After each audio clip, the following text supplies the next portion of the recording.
Welcome in to Outkick the show. I'm your fearless leader, Clay Travis. I hope all of you are having a fantastic Wednesday. I'm back home. I was in D.C. yesterday, which is why there was no Outkick the show.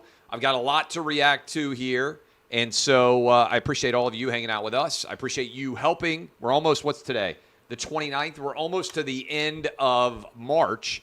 And March is going to be one of the best months in the history of Outkick. Right now, we're on pace for the second or third biggest month ever, quadrupling the audience that we had last March. That is a credit to you guys. Thank you. I'll give you the final numbers. I'll probably have a press release, honestly, since we now have PR. But right off the top, news surrounding the shooting in Nashville. The manifesto needs to be released, but we'll see what that manifesto ends up saying. In the meantime, I want to be as clear as I possibly can. The word hero is overused. The word courage is overused. Bravery is overused. We have devalued each of those words in many ways. But if you have not watched the 6-minute video of Metro Nashville police storming into the Covenant School and killing this crazed trans maniac murderer, you need to watch the video. It is graphic at the end, but you need to see what true bravery looks like. There are many different police officer videos that have gone viral that have shown police misbehaving, that have shown police not performing to the apex of their responsibility. This was a clinic in bravery, in courage, in fearlessness, in selflessness. It was everything we want to see from police officers in times of crisis. Running literally to the sound of gunfire, taking out someone who was a murderous killer of young, innocent children and of adults who were there to help protect those young, innocent children, and ending that threat. And if you want to know how difficult this job is, I think watching that 6-minute video will be incredibly eye-opening. If you have friends or family who regularly rip police officers, if you have friends or family who have argued in favor of defunding the police, I think you need to show them that video. Show them what it's like to pull up in a situation where there is a mass killer attempting to kill as many people as possible with heavy firearms, 3 guns, and watch in a 6-minute video from when that police car pulls up at the school to when that threat is neutralized. It's a little over 3 minutes from the moment they enter that building, that school building, to when that murderous, rampaging killer is dead. And you need to watch it. And you need to share it as widely as you can so that people out there who have been disparaging the police can see in a moment, in an instant, how difficult that job is and what true bravery looks like. It was the exact opposite of what we saw in Uvalde, where they stopped, they set up a perimeter, they didn't advance at all, and they waited for hours to confront that murderous assassin. This was everything they should have done in Uvalde. I would imagine they will use this footage to train other officers going forward. Bravo, Metro Nashville Police Department. Everyone involved with those police and their training should raise their heads high. You were a credit to the city in a time of immense despair. You performed at the highest possible level. Everyone who is a Nashvilleian, and I'm a Nashvilleian born and bred, relatively few of us, it feels like these days, you did us all proud. It's an awful tragedy. My prayers are certainly there for the 6 that lost their lives. 3 adults, 3 children. I've got 3 kids. I can't imagine what that experience is like. I hope I never have to experience it myself.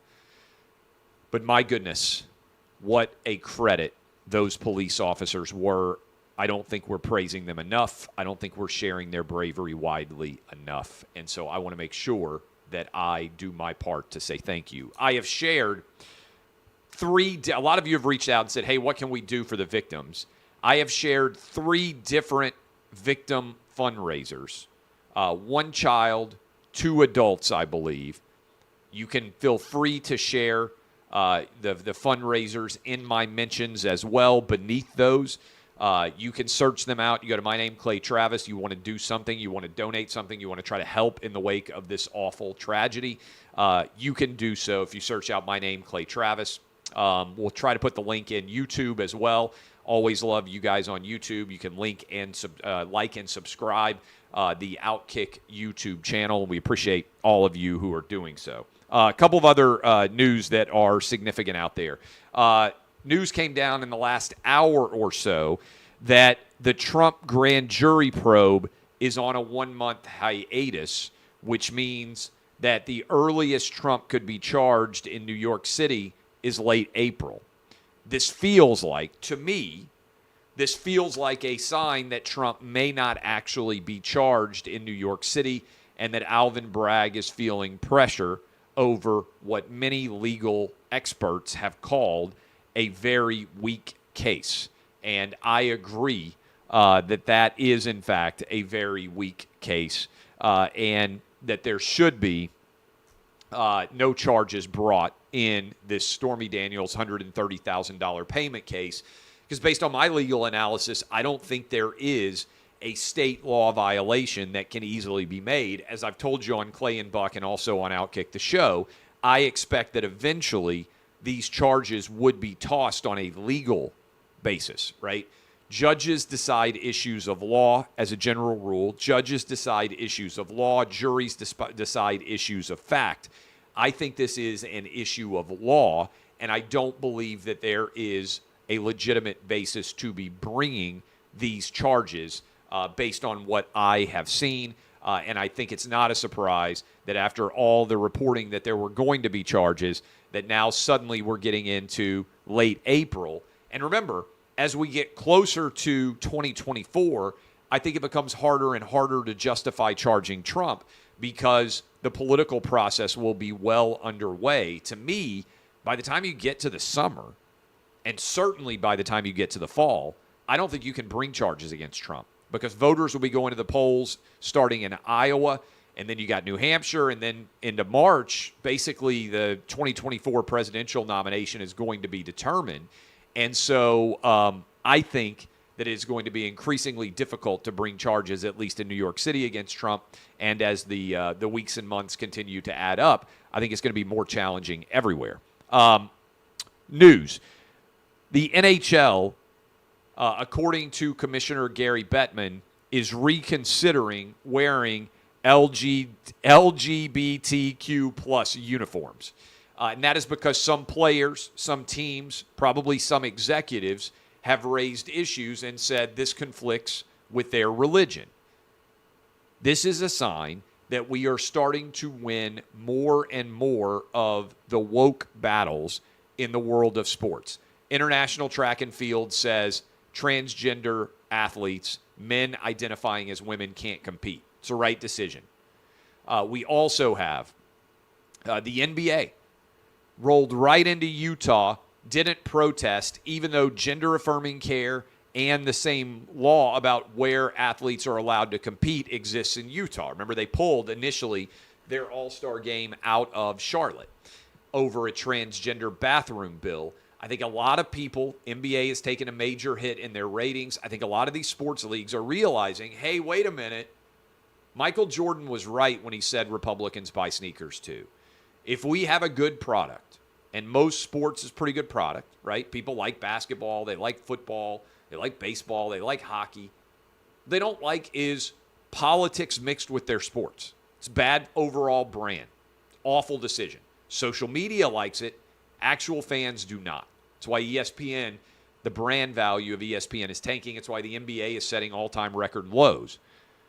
If you look at what's going on, the message that Gary Bettman is sending, the decline of woke sports overall, is all a function of what the marketplace is saying. And the marketplace is saying, despite what NHL writers and NHL activists on their social media accounts are saying, is sports fans want sports and they don't care about politics. I spoke last night in D.C. at an event, and I've been using this. You read my book in 2017. You know what I'm talking about. Sports is one of the last great unifiers. You don't think about the political persuasions of anyone around you when your favorite team scores a touchdown. You want to turn around, high five, hug, and experience that tribal association of joyful exuberance without even needing to think about anything other than your common fan humanity. And that is why I believe the sports leagues are, after years, it's been years I've been fighting this battle, finally starting to recognize that woke sports is a disaster and that the overall sports fan does not in any way embrace it. And I'll give you an example of this. We got a story up right now at Outkick. Women's NCAA tournament game. I want to make sure I get this right. We've got a story up at Outkick. Caitlin Clark, a lot of people are finding her to be extraordinarily fun to watch. At the women's NCAA tournament, the women's NCAA tournament has actually outrated the NBA so far this year, which is pretty crazy to think about. And I want to make sure I get these facts right, so I'm going to pull up the article while I'm talking to you. It's pretty extraordinary. Iowa beating Louisville in the women's NCAA tournament drew more viewers than any NBA game has drawn on ESPN all season. Let me repeat that. A women's basketball game between Iowa and Louisville drew more viewers than any NBA game on ESPN all season. This ties in with what I said about the first round of the men's NCAA tournament. People like basketball. They don't like woke basketball. The NBA brand has become toxic because they have turned off huge numbers of otherwise basketball fans. And a lot of those basketball fans are just saying, screw it, I'll watch college basketball instead. Heck, I'll even watch women's college basketball instead of the NBA. Would have never believed it, but that's where we are right now.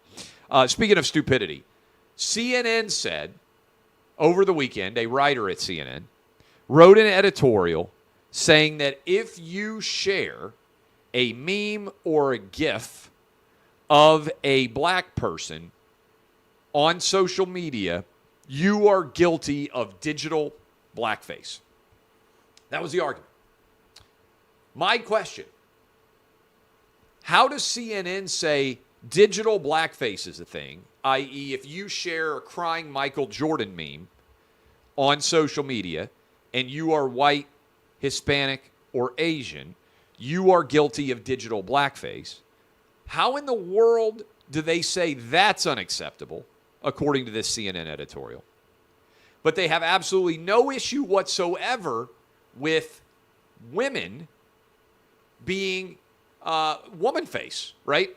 And that is someone who is a man pretending to be a woman and adopting all these exaggerated, hyper-feminine, frankly not realistic versions of women.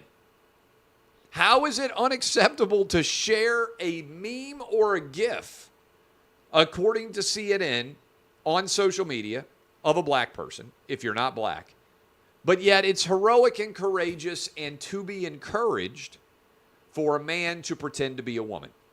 Nobody can answer that question. It totally blows up in their face. If you change your race, you're racist, like Rachel Dolezal back in the day, white woman who pretended to be black.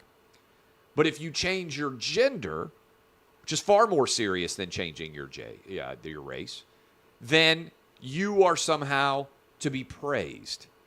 Left-wing rules allow no logic. They collapse under, in fact, any review of logical certainty. Sonny Hostin.